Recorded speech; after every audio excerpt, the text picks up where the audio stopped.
Você é muito mais interessante quando você fala do que você ama do que quando fala do que você vende. Simplesmente ficar falando dos benefícios, das qualidades do seu produto não vai convencer quem já não está muito inclinado a comprar de você. Os usuários na internet, eles são macetados por informação milhares, milhões de vezes, milhões de conteúdos todos os dias. O seu produto, ele não é o único que existe naquele segmento, né?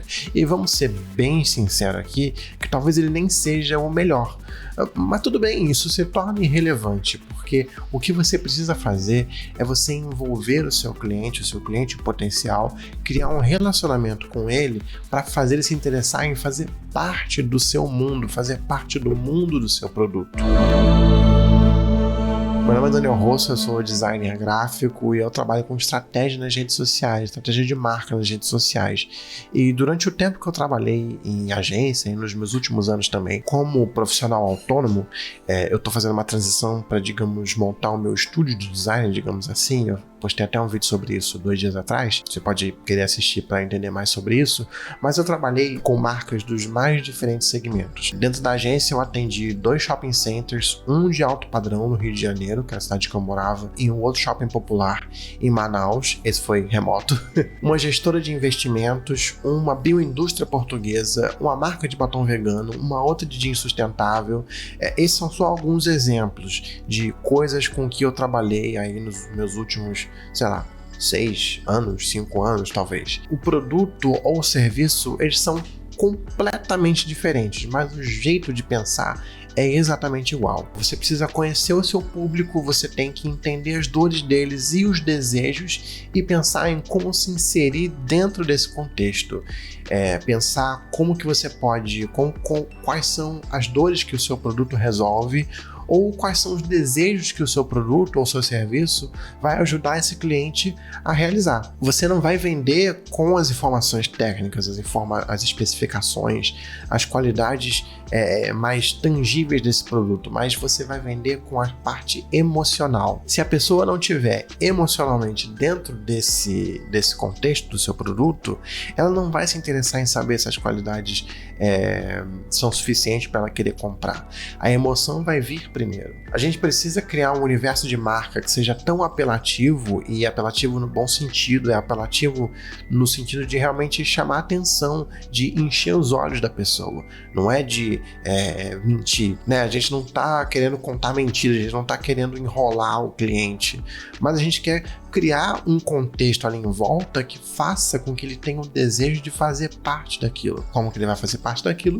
Comprando seu produto, contratando seu serviço. O produto, ele não precisa ser o melhor de todos, ele precisa ser o melhor para aquela pessoa específica. Isso tudo está dentro do que a gente chama de branding, dentro da comunicação, do design, que é a gestão dessa percepção da marca, da percepção do produto.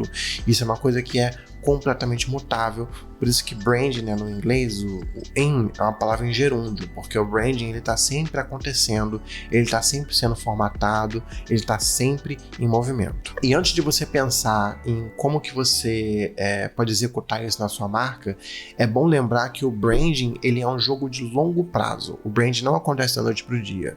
Os relacionamentos não nascem da noite para o dia, sejam os relacionamentos pessoais e nem os relacionamentos pela internet, relacionamentos de uma marca, relacionamento de uma empresa com uma pessoa, com um cliente, né?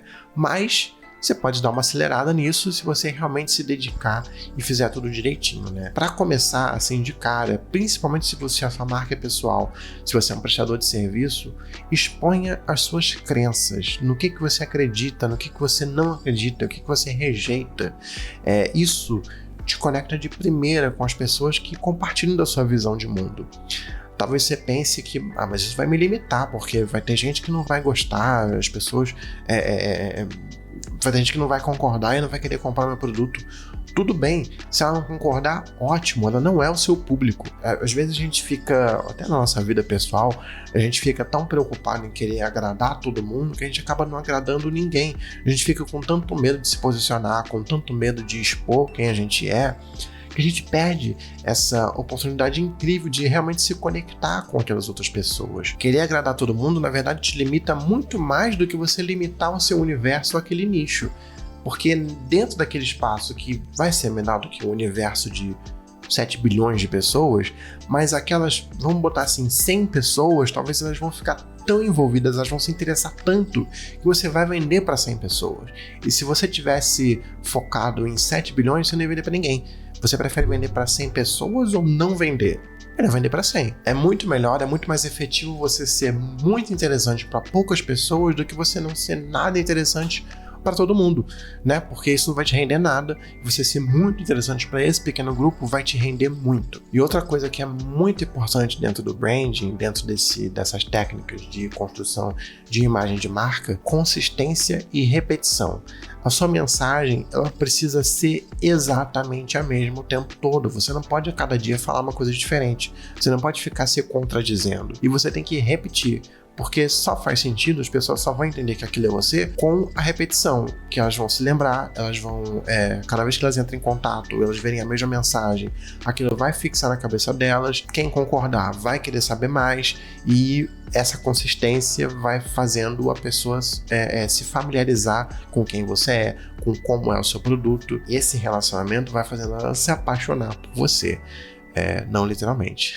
Às vezes sim. E dentro desse contexto, os arquétipos de marca, eles são uma ótima ferramenta para você trabalhar. Os arquétipos são meio que um resumo de como o mundo funciona, de como que a gente percebe as histórias e como que a gente percebe a maneira como as pessoas se comportam. Isso se aplica às marcas também, né? Então, fica mais fácil de você se reconhecer e até de você limitar a sua comunicação e entender que não, trabalho dentro desse arquétipo, eu me comporto dessa maneira. E isso, não, novamente, limitação não é uma coisa ruim. Você ter aquele espaço é muito mais interessante do que você saber muito bem como que você atua dentro desse espaço.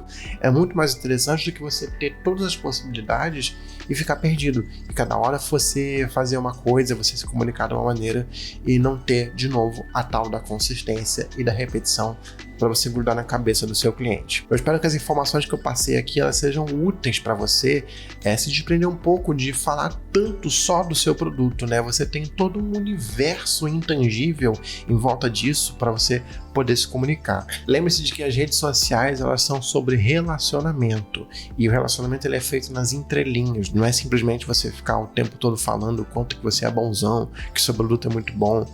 É a partir das outras coisas que você diz que as pessoas se interessam e vão chegar no seu produto também. Espero que você tenha gostado. Não esqueça de se inscrever aqui no canal para receber mais vídeos sobre design, estratégia, criação de conteúdo e o que mais dá na telha.